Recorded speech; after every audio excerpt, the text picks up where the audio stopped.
faire pour un enfant. C'est pour lui une expression aussi dépourvue de sens qu'être dans la lune ou être sur un nuage. Il n'en retire aucune certitude quant à l'exactitude des horloges quand elles se disputent ou ne sont pas d'accord. Par contre, lui assurer qu'il est venu au monde le lundi de Pâques, à l'heure où toutes les cloches s'apprêtent à revenir de Rome, c'est lui parler avec le bon sens auquel s'attend un enfant.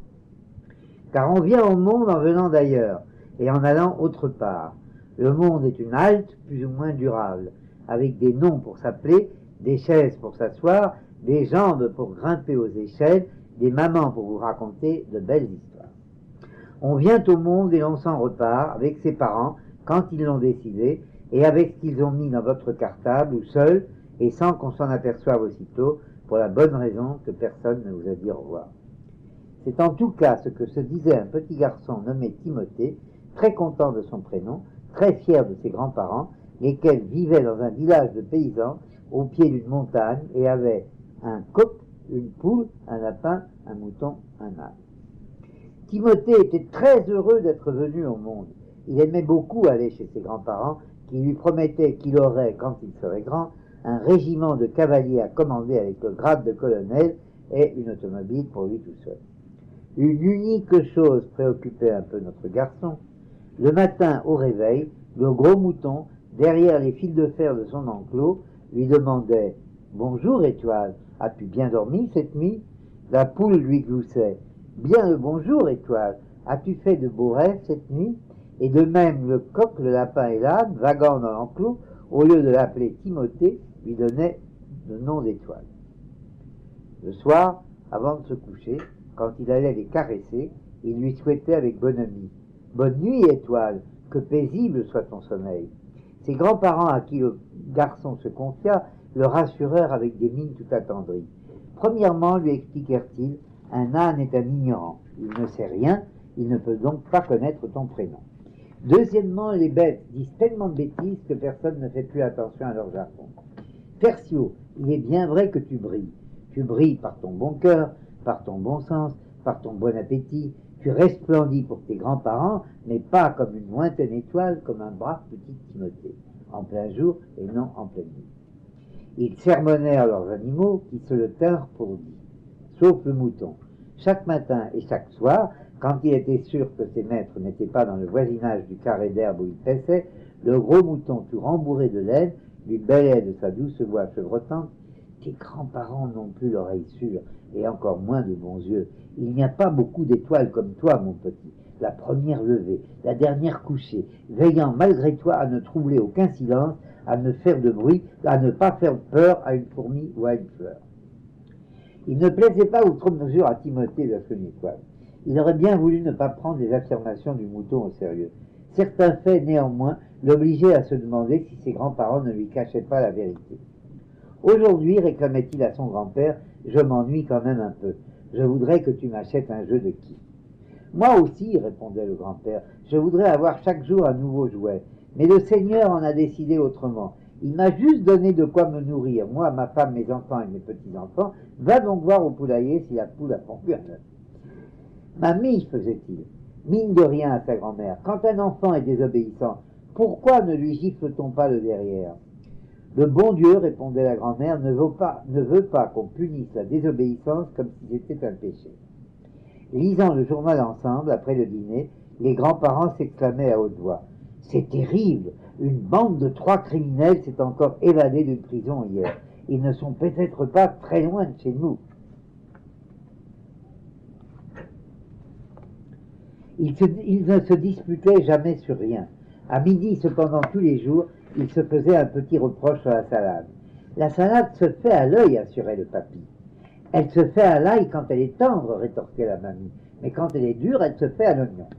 Tout ceci n'était pas d'une extrême importance. Le plus déroutant se passait quand ils avaient pris connaissance de leur horoscope du second semestre. Ils allaient alors s'asseoir sous le chêne du jardin et l'enfant les entendait agiter de mystérieux projets. Nous nous éteindrons sous peu, déclarait le grand-père en traçant une étoile de la pointe de sa canne à l'herbe du jardin. Voici ce qu'il nous faut faire pour reposer en paix. Toi, tu resteras à mes côtés, même si je deviens invisible, grâce au contrat de réunion future que nous avons passé devant notaire. Moi, je ferai signe à un grain de poussière qui me conduira fraternellement à la nébuleuse des poussières, où le vent nous indiquera derrière quelle vitre de verre nous pourrons dormir du sommeil définitif. Et Timothée, demandait alors la grand-mère avec inquiétude. Tu ne me vois pas en poussière, notre bonhomme chéri, répondait le grand-père. Moi non plus. Il luira tant qu'il aura les pieds sur terre. Ensuite, ce sont les immensités solides ou gazeuses, les mirages interplanétaires, les extraterrestres blindés et motorisés. J'espère que sa balance penchera du bon côté. Je lui achèterai une lampe de poche, fit la grand-mère. On ne sait jamais avec ces immensités. Un bracelet montre émettant un tic-tac selon un code secret me paraît plus indiqué, opina le grand-père. Et notre troupeau, à qui le confierons-nous, répondit reprit la grand-mère. Bonne maman, ne tenez pas Martel en tête, la rassurait son époux. Que faut-il à un âne? Une carotte et un bâton. Il en trouvera n'importe où. De l'herbe pour notre mouton, il en pousse partout. Avant de partir pour un autre monde, tu égorgeras la poule et je tuerai le lapin. Quant au coq, s'il veut nous suivre, qu'à cela ne tienne. Il n'y a pas de coin pour lui là-bas. Il sera épuisé de faim et de froid avant longtemps. Ça va? Oui. Timothée devait se rendre à l'évidence. Ses grands-parents s'apprêtaient à partir en grand secret, à partir pour un autre monde, aussi inconnu à l'enfant que celui d'où il venait. Il jugeait superflu de lui parler de leur projet. Tout ce qui paraissait important à l'enfant, grimper jusqu'au toit par l'échelle, apporter un œuf chaud à la cuisine, donner de la luzerne aux moutons leur importait peu. Ils n'étaient pas si proches des animaux et des enfants qu'ils le disaient, leurs nuits et leurs jours étaient ailleurs, très loin des bois, des prés, des rivières, des légumineuses et des fleurs. S'il avait espéré grandir sous leurs yeux attendris, il devait les chanter. Les chaises n'étaient là que pour s'asseoir un instant, les lits pour dormir des heures, l'atelier aux râteaux et aux binettes que pour prendre de retour des automnes en patience. Le mouton était plus franc avec lui. Timothée n'était sans doute qu'une étoile. Ses grands-parents n'étaient que des étoiles. Les animaux les voyaient briller. Ils attendaient tranquillement qu'ils s'éteignent à la tombée du jour et recommencent de briller à son lever. Sa véritable personne n'était pas celle qu'il croyait. Cette révélation ne lui plaisait qu'à moitié. Lui qui s'imaginait appartenir à la famille des êtres vivants, il appartenait donc plutôt à celle des êtres minéraux. En tant que minéral, il n'avait pas besoin de maison ni de parents, il n'avait même pas besoin de doigts, de mains, de bouche, de cœur et de sang. Timothée ne pouvait admettre que tout ce à quoi, c'est un premier jet, Timothée ne pouvait admettre que tout ce à quoi il tenait tant ne lui servit de rien. Le village près duquel ses grands-parents habitaient s'appelait Bédouin. Peut-être, se disait l'enfant, les habitants de Bédouin étaient-ils des étoiles. Mais ses parents n'étaient pas des étoiles, et chez ses parents, Timothée n'était pas un minéral. Aussi fit-il la sourde oreille aux salutations du mouton de ses grands-parents et de celles de tous les autres animaux de la maison de Bédouin. De même considéra-t-il comme peu digne de son attention l'attitude du boulanger du village quand il allait chercher des bonbons ou celle de l'épicière chez qui il se fournissait en pinceau et en colle. S'ils surgissaient chez eux le matin, ils mettaient leurs lunettes pour le regarder et lui parler, comme s'ils n'en croyaient pas leurs yeux. Et s'ils franchissaient leur seuil le soir juste avant le dîner, ils s'écriaient déjà et fermaient vite leur magasin. Ils étaient de Bédouin comme le mouton en était, et se trompaient certainement de bercail. Timothée n'était pas forcé d'admettre tout ce que décrétaient les natifs de Bédouin sur l'apparition et la disparition des êtres vivants, jeunes ou vieux, petits ou grands, qui leur semblaient briller d'un feu aussi lointain qu'immuable. La meilleure preuve qu'ils se trompaient, c'est qu'ils n'avaient rien de vrai Bédouin. Ils prétendaient être d'un village qui s'appelait Bédouin, mais aucun d'entre eux ne vivait sous la tente. Ils ne ressemblaient pas aux Bédouins pour qui la terre n'est qu'un vaste désert, sans bonne volonté et sans évidence, où l'on ne sait pas qui est une étoile, qui un être vivant, une terre que l'on veut maquiller en effrayant les autres et en s'enterrant dans de lourdes maisons avec ses rires de joie et ses larmes de tristesse. Rien de toutes ces prétendues certitudes n'était donc digne de confiance. Or il y avait, malgré tout à Bédouin, à l'écart du centre et près de la grande route, dans une ruelle derrière le cimetière, une maison en ruine, toute abandonnée, qui semblait n'appartenir à personne, que tous laissaient béante, sans porte ni fenêtre, où les courants d'air et les chauves-souris étaient seuls à rôder, et que Timothée évitait habituellement quand il se promenait, car on ne savait jamais si on n'allait pas y rencontrer un prophète ou un fantôme.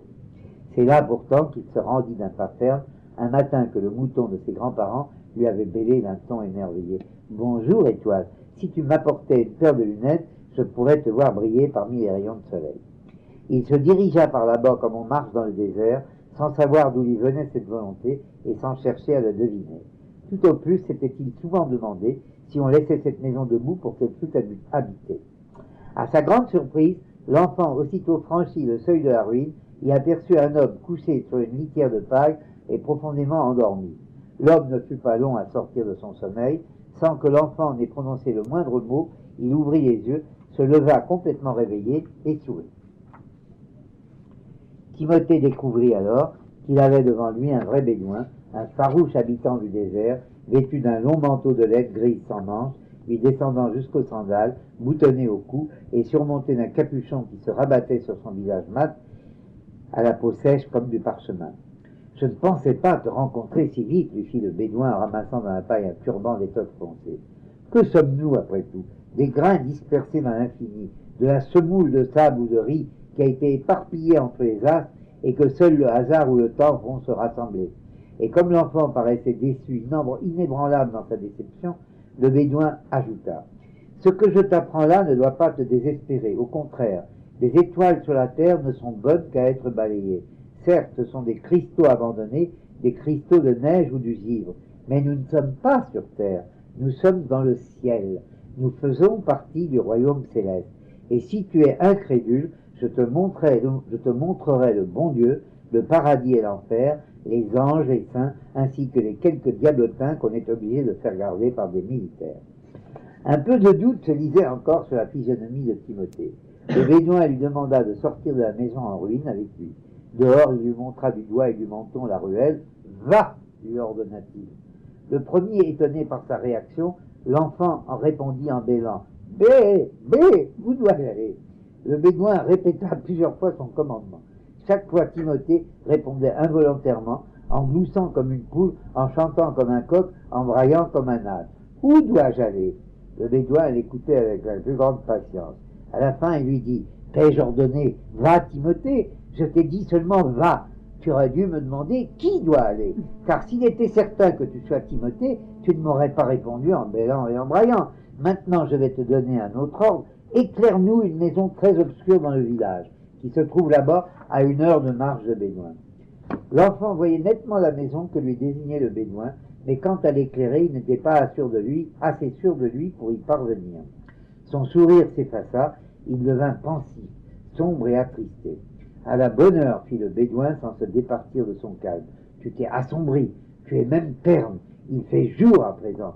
Ces maisons baignent dans une complète obscurité, mais tout est cependant clair. Leur obscurité est ce qu'il y a de plus clair. Une dernière prescription. Cherche si tu n'as pas un peu de cendre sur toi, fût-ce une seule cendre. » Timothée chercha, mais comme il n'avait pas fait de feu, il ne trouva aucune cendre dans sa poche. Le bédouin lui montra alors de la colère. « Tu n'as pas fait de feu, tu n'as pas fait de feu. Il faut que je te gronde, mon jeune frère, et je le fais à regret.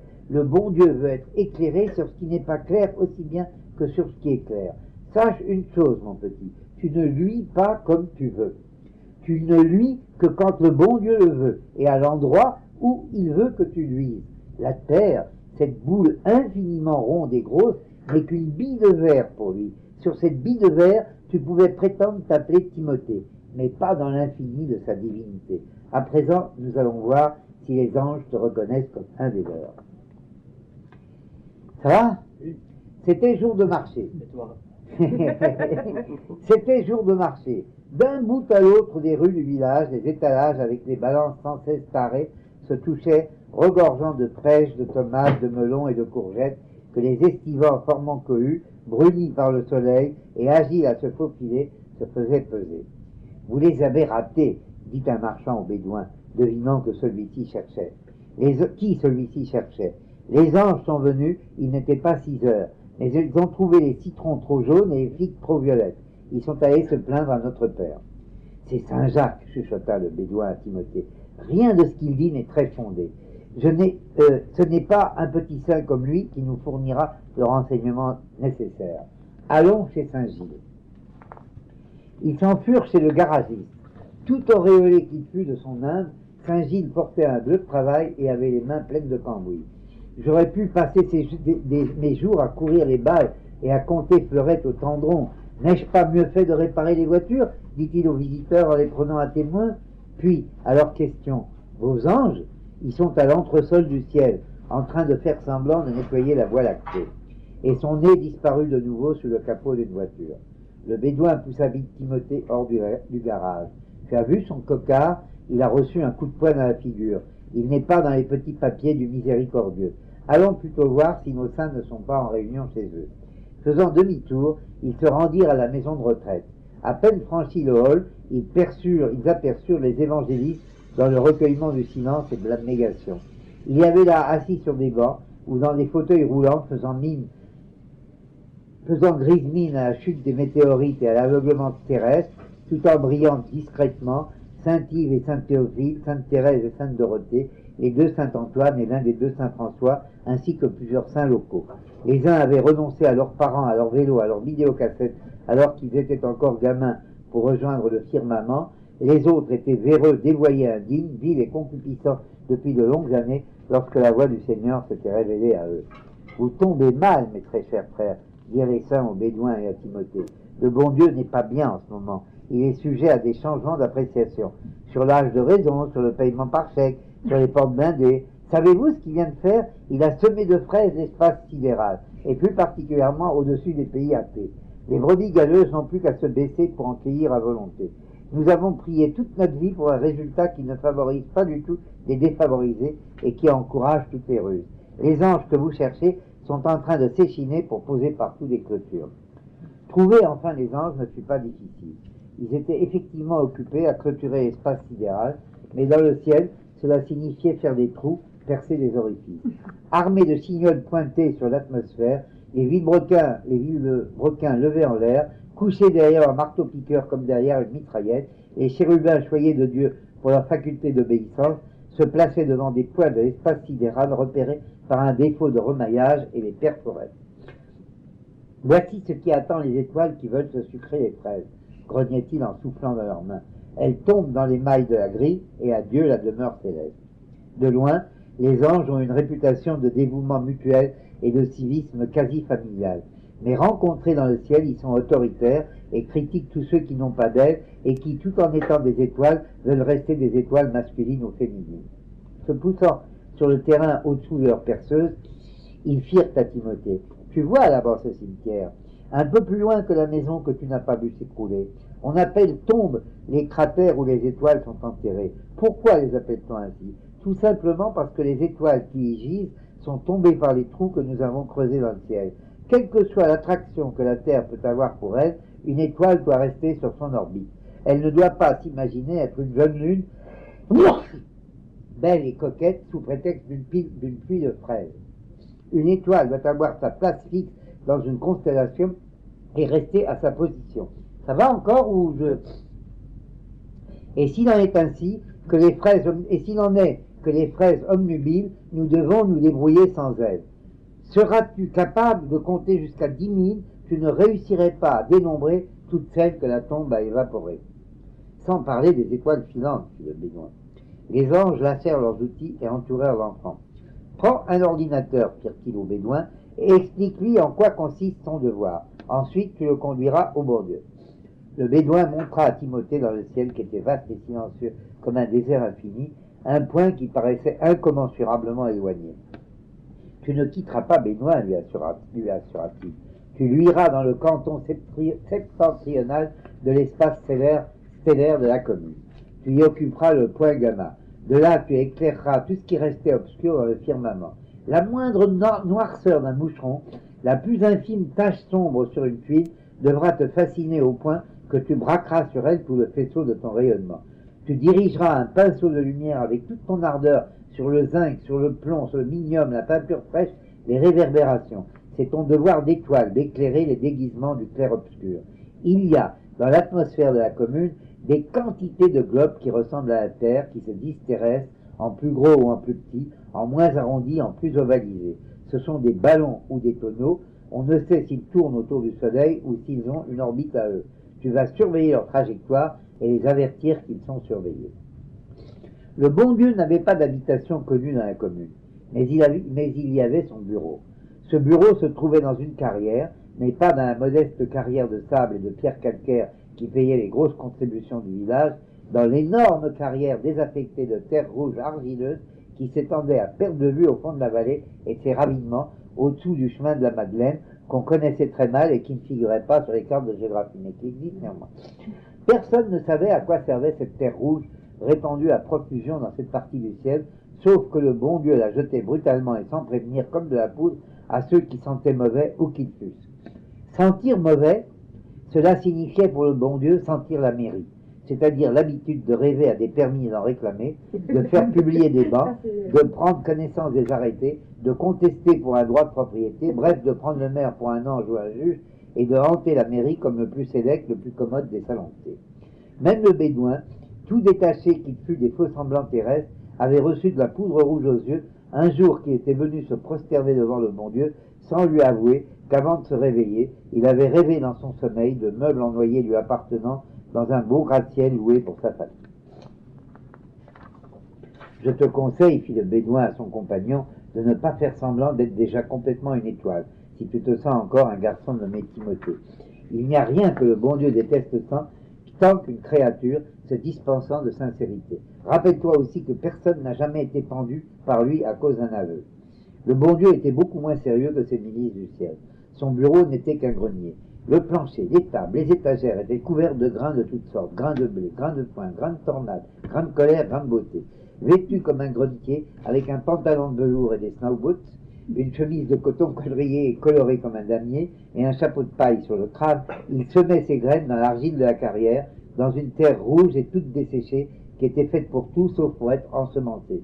Par-ci, par-là, il poussait fièrement un piquant, une épine, un chardon, une cactée. Il s'amusait à les arracher, à souffler sur eux, pour les éparpiller au loin, tels de légers astères. « Allez, allez, mes braves astères !» susurrait-il en les suivant des yeux. « De toute façon, vous ne tomberez pas des nues. Vous trouverez bien un sol dans l'espace aérien, vous arriverez à fonder un foyer. »« Tout puissant, fit le bédouin, je vous amène une étoile de première grandeur. Il a déjà veillé sur un âne, sur une poule, sur un coq et sur une brebis, dont la plante de ses pieds était brillante dès sa naissance. 7 lacets de chaussures dont les nœuds étaient invisibles sont devenus moins obscurs grâce à lui en ma présence. Il n'a à soulager ni son âme ni sa conscience. Confiez-lui les confins les plus sereins de votre firmament, il vous éclairera les soupirails les mieux aveuglés. » Le bon Dieu examina l'enfant sous toutes les coutures. Il lui fit peser un peu de vent favorable et un peu de vent contraire. Il lui fit respirer de l'air purifié par du miel et du lait et de l'air vicié par l'odeur de soufre et de gaz lacrymogène. « J'espère, dit-il au bédouin, qu'il n'est pas monté au ciel uniquement sur ton conseil. »« Oh non, s'écria Timothée. Dès que j'ai découvert que j'étais une étoile à terre, j'ai voulu que vous décidiez de mon sort. » Le bon Dieu, hochant la tête avec bienveillance, regagna son bureau et ordonna à l'enfant de s'asseoir en face de lui. « Tu es au paradis, lui confirma-t-il, dans mon entourage le plus proche, mon intimité privée. Or, les gens ne montent au ciel qu'en se faisant prier. Ils ne s'adressent à moi que quand ils se sentent perdus. Ils se disent entre eux qu'ils ne sont appelés ici que pour être promus policiers. C'est un honneur ou une charge qu'ils n'aiment pas se voir confier. Un flic, dans leur idée, c'est un homme qui est méchant avec les gentils et gentil avec les méchants. Le contraire de ce qu'ils estiment être leur personnalité. Toi, tu n'as aucune de leurs raisons de demeurer cloué à terre. Aussi es-tu accouru au paradis. Même si j'ai laissé dans un recoin un enfer, cet enfer n'est pas ce que s'imaginent les incrédules. C'est un endroit un peu trop ensoleillé, sans ombre, où l'on cuit comme dans une fournaise, où on se gèle comme dans un frigorifique. Le paradis s'étend à tout le reste du ciel. On peut y faire ce que l'on veut, à la condition de briller de bon cœur, à son poste et selon son horaire. Le bon Dieu prit un peu d'argile et se mit à le pétrir en boulettes. Puis il reprit à haute voix sa réflexion. C'est quand ils sont tout petits, au berceau, qu'ils doivent avoir envie d'aller au paradis. Le bébé doit, dès sa naissance, apercevoir clairement le ciel et avoir envie de monter jusqu'à moi autant que de sourire à sa maman et d'être pris dans les bras de son papa. Que les animaux n'aient pas cette envie, c'est leur naturel. Mais les hommes, pourquoi donc y mettent-ils tellement de mauvaise volonté? Est-ce que parce que je n'ai pas fait la terre tout en argile, ou parce que l'éclat des étoiles n'est pas constamment clair et pur? Dois-je former une autre terre, ou changer la lumière des étoiles? Peut-être ne donnes-tu pas à toutes tes créatures la même bonne volonté, fit Timothée. Ce n'est pas une question, c'est une réponse, fit le bon Dieu. Toutes mes créatures ont ma volonté. Je la leur ai insufflée en les créant. Mais de ma volonté, que peuvent-elles exécuter? Quelle que soit la bonne volonté d'une graine de citrouille, elle ne pourra donner que de belles citrouilles. Mais si j'insuffle ma volonté à un crabe aux pinces coupantes ou à une araignée venimeuse, ils pourront semer une bonne inquiétude parmi les plus rassurés. Allons, ne confondons pas ordre et justice. Place dans le secteur sidéral du ressort de la commune, place-toi dans le secteur sidéral de la commune, du ressort de la commune face à elle, dans la nébuleuse de préférence la moins dense, la plus dispersée, et brille résolument comme une étoile nouvelle, une néophyte pleine de flammes, avec toute la translucidité dont tu ne dois pas manquer. Si tu parviens à attirer par ici ceux des homoncules qui se croient plus forts que ma vue, trop insignifiants pour avoir à se reprocher quelque chose ou protégés par leur morgue, alors tu pourras conserver ton prénom terrestre. Tu seras l'étoile Timothée. Sinon, je crois bien que je referai un autre globe terrestre, une terre entièrement nouvelle, avec l'argile de cette carrière.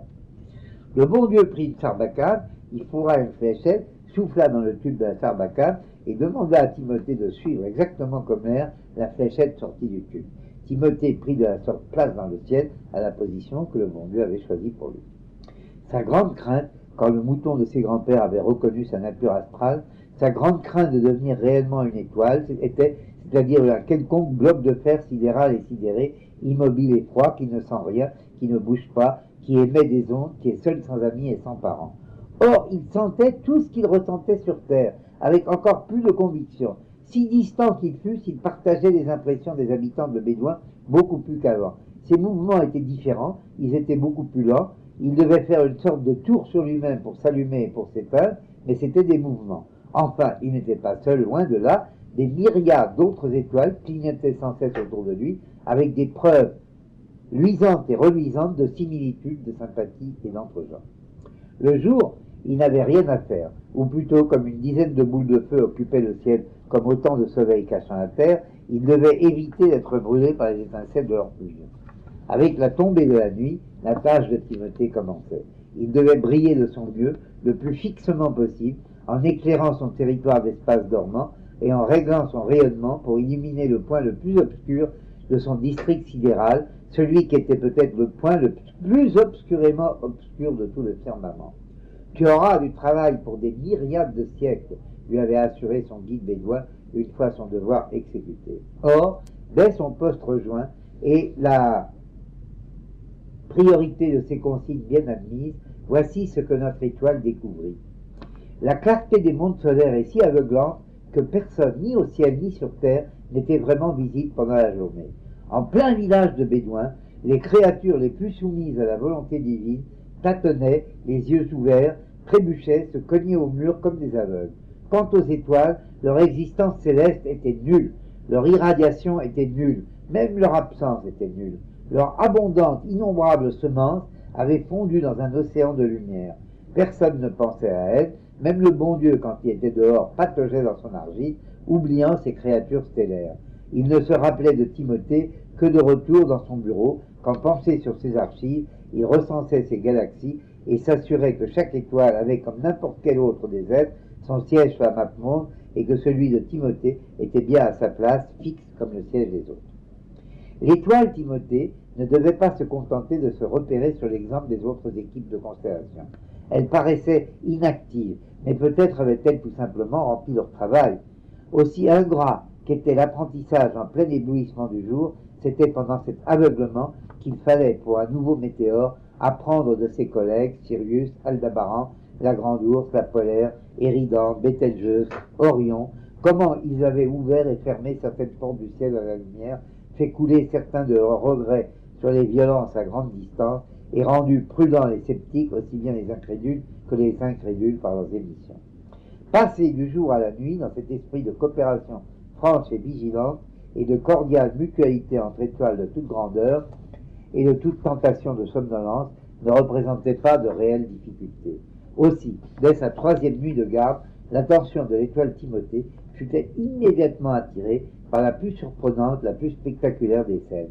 Dans la portion de son secteur cosmique où régnait la plus profonde obscurité, il aperçut, grâce au faisceau de son propre scintillement, le garçon du monde qu'il connaissait le mieux, Timothée. Il était dans une grande ville, à la maison, dans sa chambre, entouré de ses parents, pour qui le connaissait bien, dire qu'il était tranquille, rasséréné, eût été mentir. Il paraissait songeur, incertain, méditatif, préoccupé, peu enclin à deviser à cœur ouvert. Son père l'aidait à faire ses devoirs, mais sa mère, estimant qu'il en savait assez, lui conseillait d'aller plutôt dormir. À la vue de Timothée, assis au bord de son lit, l'étoile dans le ciel brilla si intensément qu'elle en eut mal à son corps sidéral. Ses atomes de fer et ses atomes de manganèse se décrochèrent. Sa lumière se mit alors à clignoter de façon saccadée. Ce qui avait été éclairé, sinon éclairci, redevenait complètement obscur pour un instant. L'homonyme stellaire du garçon mit plusieurs nuits pour se ressaisir. Il fut même obligé de demander au frère de Castor, à Pollux, comment il s'y prenait pour conserver toute son imperturbabilité. Au centre du pinceau de lumière nocturne, Timothée le terrestre se montrait de plus en plus soucieux. Il n'avait plus sommeil, il n'avait plus non plus la tête à ses devoirs. Ses réflexions solitaires paraissaient l'accabler. Il semblait s'attendre à quelque chose d'obscur, survenant très obscurément, à la fois visiblement et invisiblement, dans la paisible chaleur du foyer, et s'efforçait de ne pas inquiéter ses parents à ce sujet. Qu'il se rapproche du vrai Dieu, qu'il se mette dans la main de sa bonté, se disait l'étoile Timothée à son poste de guet, mais elle ne pouvait s'empêcher de trembler d'une commune et prémonitoire inquiétude. Des amis vinrent à la maison surveiller pendant que l'étoile était à son guet. La femme était la meilleure amie de la maman de Timothée. Le mari était le meilleur ami de son père. La conversation porta exclusivement sur le sort de l'écolier. Dans le pire des cas, il deviendra une étoile, fit la maman de Timothée à ton ami. Briller n'empêche pas d'avoir un peu de tendresse dans une cachette. Non, s'écria l'ami de la maman. Celui-là, le bon Dieu ne le prendra pas au ciel. Aussi profonde que soit la nuit, je vais le conduire en lieu sûr. L'étoile au ciel cessa de briller un instant. Quand elle émit de nouveau son scintillement, le mari de la femme amie s'était placé en travers de la porte. Tu ne le conduiras nulle part, tempêtait-il. Il n'y a pas de lieu plus sûr que derrière cette porte. Tu trouveras toujours un bédouin qui te proposera une auréole si tu la démolis, mais ce serait détruire le fondement même de notre sécurité. À ces mots, Timothée ne put s'empêcher de prendre la coiffe de sa maman, un joli chapeau à plumes, d'y verser tout le contenu de la soupière et grimper sur la table de faire comme s'il mangeait dedans. Le père de Timothée et son meilleur ami sortirent alors dans la rue. Ils levèrent les yeux au ciel et examinèrent les étoiles en poussant de gros soupirs. Dans la maison, la meilleure amie de la maman se tourna vers celle-ci alarmée. Si le bon Dieu entend ses soupirs, il va appeler Timothée près de lui. Demain, lui promit la maman, je le mènerai chez ses grands-parents.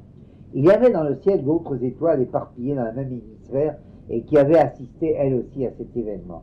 Elles demandèrent tout bas à l'étoile Timothée encore tout ahuri, qu'est-ce que Timothée va faire? Ne vous inquiétez pas pour lui, lui répondit à Timothée du ciel. Vous allez entendre braire l'âne, chanter le coq et bêler le mouton. Timothée ira leur parler et leur fera croire ce que le bon Dieu veut qu'ils croient. Mais l'étoile connaissait bien mal celui qui n'était pourtant autre qu'elle-même. En bas, sur les talons de son grand-père, le garçon se souciait des responsabilités sidérales comme de sa dernière chemise.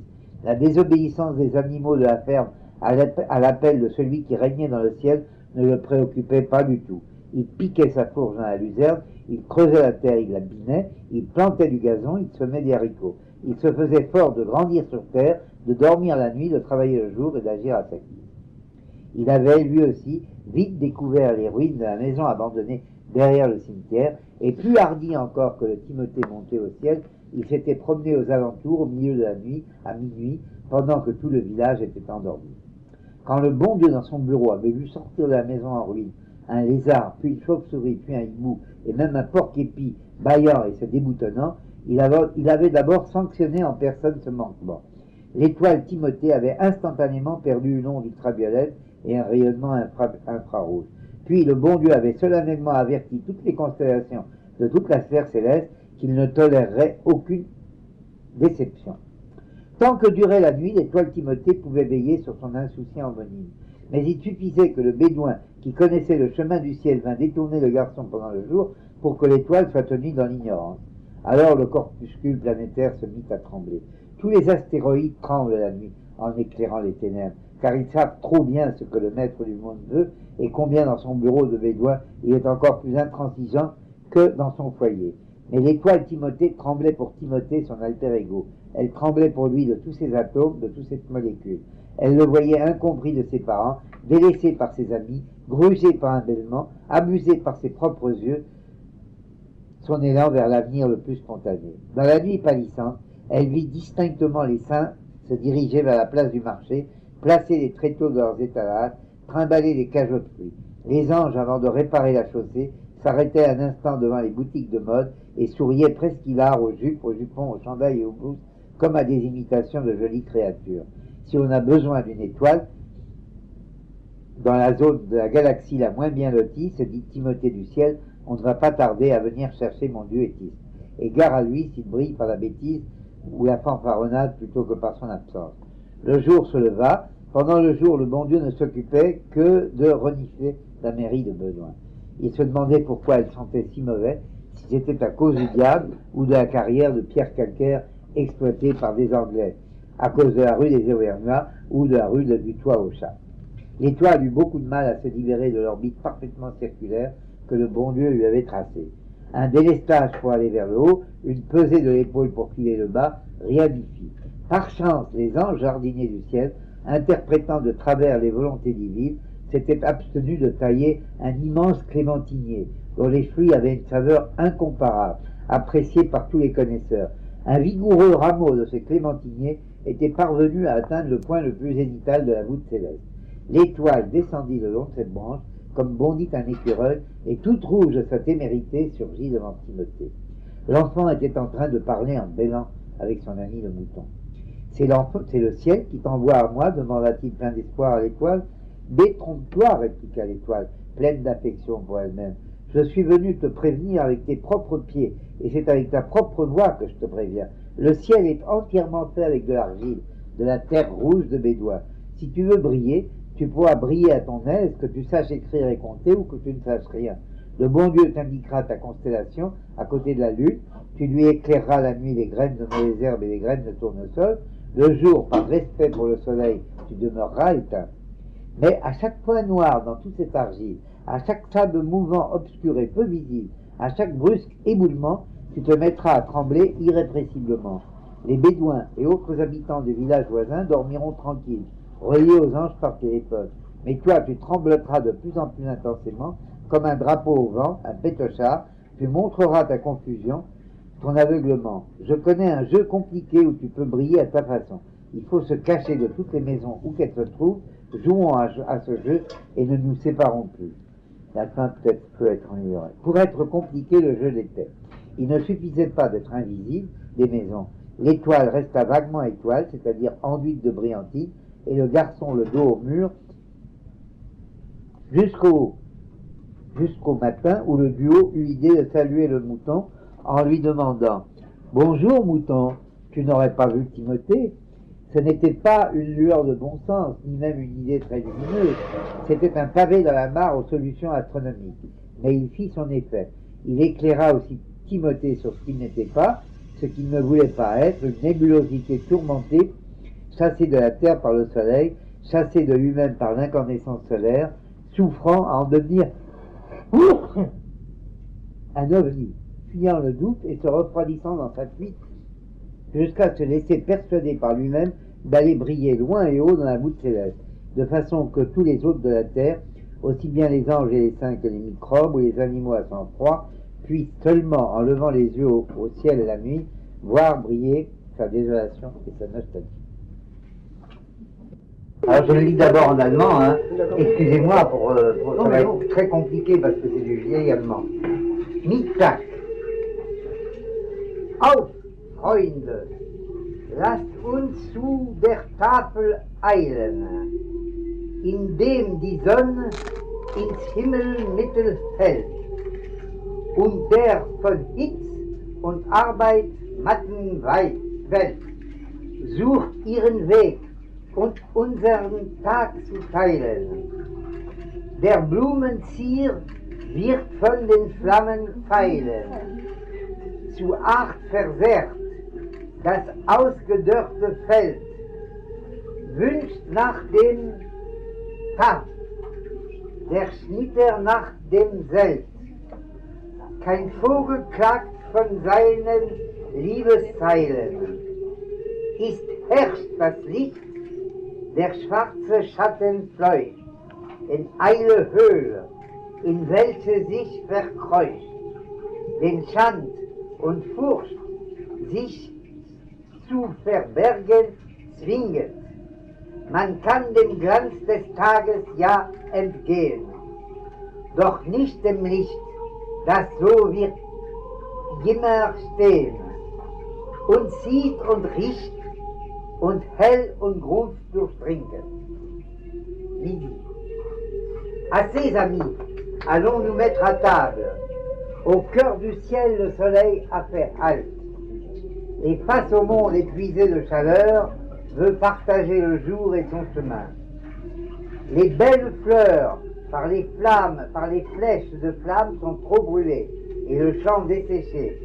Rêve rosé comme l'homme l'attend, aucun oiseau n'a de plainte amoureuse, clarté régnante, l'ombre noire s'enfuit, gagne les trous où elle se tapit, où honte et peur par la force se terrent.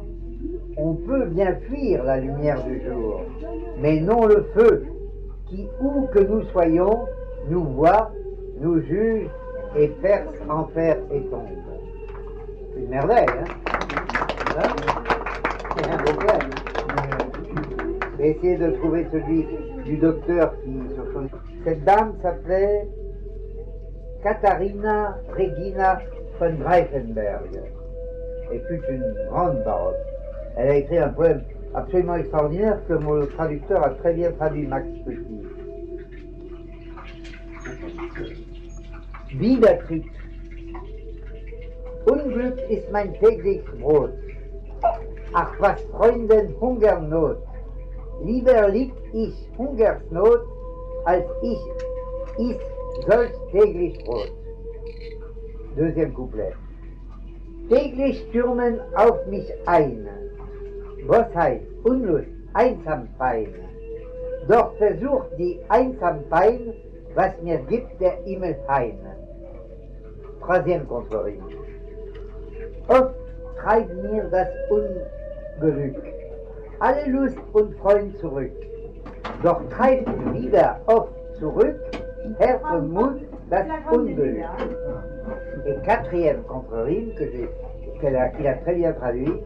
Wann ich so viel leiden muss, ist mir Tugend oft ein Bus. Leid doch will ich solche Wust, die mich letztlich krönen muss. Traduction, contre-rime. Malheur, chaque jour est mon pain. Ah, de joie, quelle famine!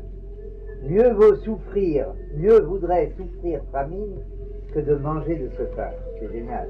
Deuxième contre-rime.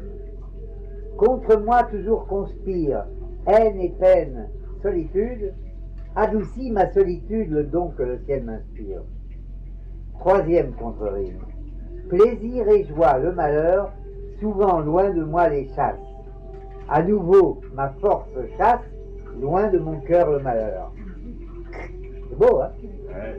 Quatrième. Tant supporté à la fin, la vertu est pénitence. J'accepte. La pénitence me couronnera enfin. Et le dernier, alors le dernier c'était un poète qui était en même temps un médecin, c'est pourquoi il m'est un peu cher. Il porte. Et alors, ah non, ça je ne l'ai qu'en français, je ne peux pas le lire en allemand. Épitaphe de M. Paul Fleming, docteur en médecine, composé par lui-même à Hambourg le 28 mars 1640, 3 jours avant sa mort. Je fus en art, en bien, en état, riche et grand. Fus aimé de la chance, de parents honorables, libre, mien, me nourris de mes propres moyens. Ma voix franchit les mers. Nul n'était mon pareil. Fameux par ses voyages, prêt à toutes les peines. Jeune, vif, insoucieux. On entendra mon nom jusqu'au jour où le feu dernier détruira tout. Muse de l'Allemagne, tout ceci est ma dette. Pardon si je le vaux, Dieu Père aimé ami. Je vous dis bonne nuit et m'en vais de bon gré. Voilà tout accompli jusqu'à la tombe noire. La mort a quelque chose à faire, qu'elle le fasse. Pourquoi me soucier de mon dernier soupir? Il n'est en moi rien moins qui vive que ma vie. C'est sublime, hein? Bien avant Miloche. Rose, c'est la vie. Rose, c'est la vie. Demande si les fleurs du mal ont modifié les mœurs du phal. Qu'en pense Omphale? 7. Ô mon crâne, étoile de nacre qui s'étiole. 15. Perdue sur la mer sans fin, Rose, c'est la vie, mangera-t-elle du fer après avoir mangé ses mains? 16. Aragon recueille in extremis l'âme d'Aramis sur un lit d'estragon. 27. Le temps est un aigle agile dans un temple. 53. Plus que poli pour être honnête, plus que poète pour être honni. Oui. Beau.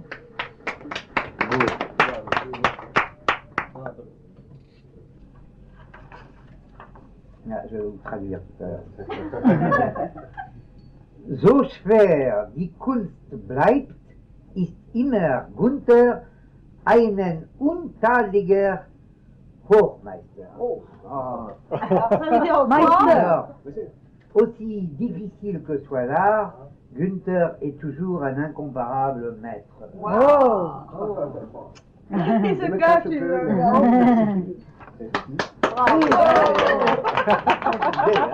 Qu'est-ce qu'on a oublié? Non, parce qu'on en attendait d'autres. Oui, c'est vrai qu'on a attendu d'autres.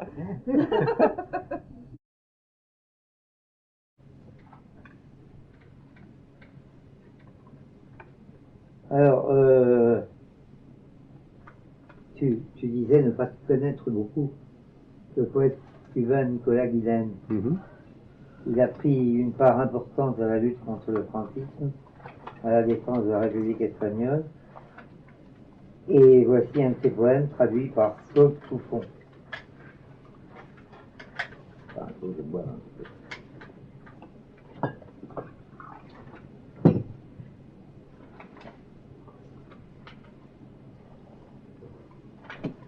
Une chanson en chœur.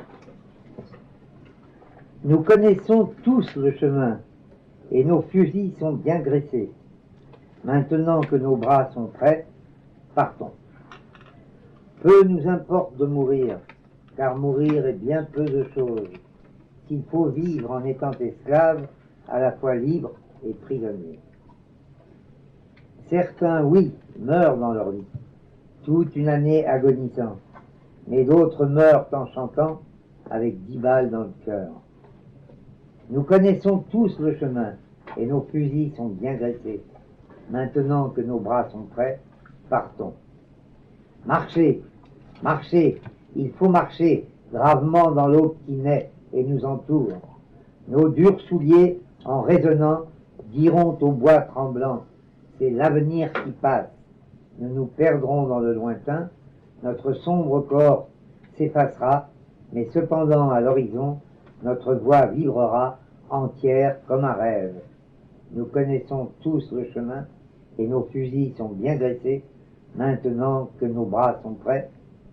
Et joyeuse notre chanson, sur les rouges confins, flottera comme un nuage. Mexico, mars 1937.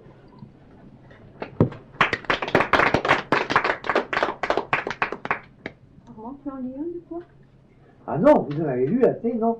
Je vais bien essayer de vous lire un autre poème d'un poète qui a été oublié, mais qui a pris une grande part à la lutte antifranquiste et qui également a été traduit par Claude Couffon. Lorsque c'était le printemps. Lorsque c'était le printemps en Espagne, les miroirs devant la mer brisaient leurs balustrades et le jasmin épanouissait son étoile minuscule pour que son parfum dans la nuit s'exhale jusqu'à ses limites. Oui, lorsque c'était le printemps. Lorsque c'était le printemps en Espagne, près de la berge des rivières, les grands papillons de la lune fécondaient les corps des filles nues et les nards croissaient en silence dans nos cœurs jusqu'à nous obstruer la gorge. Oui, lorsque c'était le printemps. Lorsque c'était le printemps en Espagne, toutes les plages convergeaient dans un anneau, et la mer alors rêvait, pareil à l'œil d'un poisson sur le sable, devant un ciel plus pur que la paix d'un voilier sans vent dans sa pupille. Oui, lorsque c'était le printemps.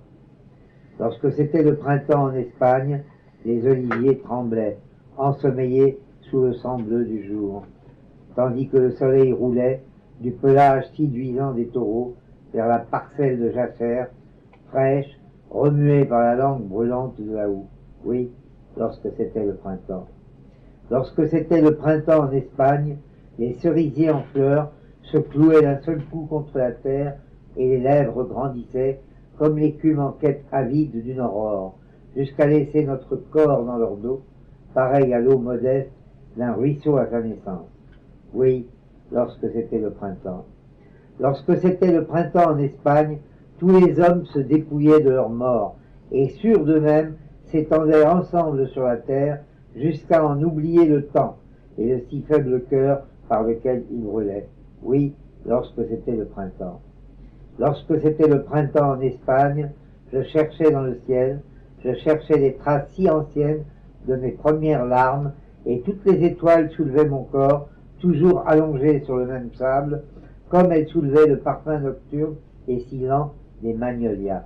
Oui, lorsque c'était le printemps. Mais, hélas, seulement lorsque c'était le printemps en Espagne. Rien qu'en Espagne avant et lorsque c'était le printemps. Pero, fai tan solo quando era primavera en España.